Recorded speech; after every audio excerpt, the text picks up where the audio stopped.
IT governance and the board's role. This lesson is about the distinction the whole of Domain 2 rests on, the difference between governing IT and managing it, and what belongs to the board that can never be handed down. Picture a company that directs its IT well. There is a steering committee, a strategy document, and a CIO who clearly runs a tight operation. Everything looks healthy. Then you notice two things. The steering committee reports to the CIO, and the board has not discussed IT in over a year. Nothing is technically broken, and yet the governance is. Here is the distinction. Governance sets direction and holds people accountable for following it. Management runs IT within that direction. Governance asks what IT should achieve for the enterprise and whether management is delivering it. Management asks how to deliver it with the resources available. Most Domain 2 questions turn on this line. So keep the two jobs separate in your head. Governance is the board's work. What should IT achieve? What risk are we willing to carry? And is management actually delivering? Management is the CIO's work. How do we deliver what governance asked for, and with what resources? When an option has the board designing controls or picking technologies, it is wrong. That is management. When an option has management setting the enterprise's risk appetite, that is wrong too. That belongs to governance. Now the line that cannot move. A board can delegate authority to a committee. What it cannot delegate is accountability. It remains answerable to shareholders and regulators for the value IT delivers and the risk it carries, no matter how much decision-making it hands down.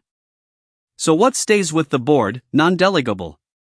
First, setting the strategic direction for IT, so that IT supports the enterprise's objectives rather than its own.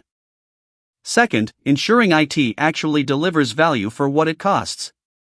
And third, ensuring IT risk is managed within an appetite the board itself has defined. Value and risk, both owned at the top.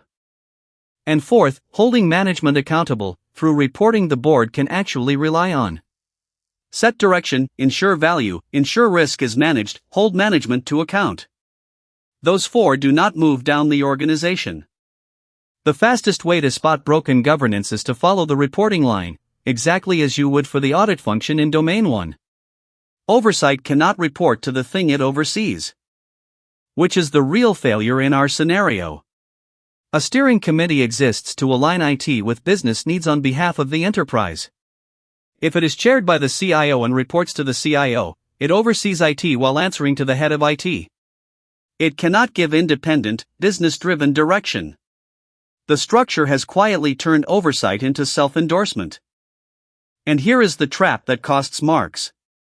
The instinct is to judge governance by how well IT is run. But a superbly managed IT function with no board oversight is still a governance failure, because good management is not a substitute for accountability. The exam rewards keeping the two apart. So carry this question into every Domain 2 scenario. Do not ask, is IT working well? Ask, who set the direction, and who holds them to it? That is the difference between management and governance, and it is what the exam is testing.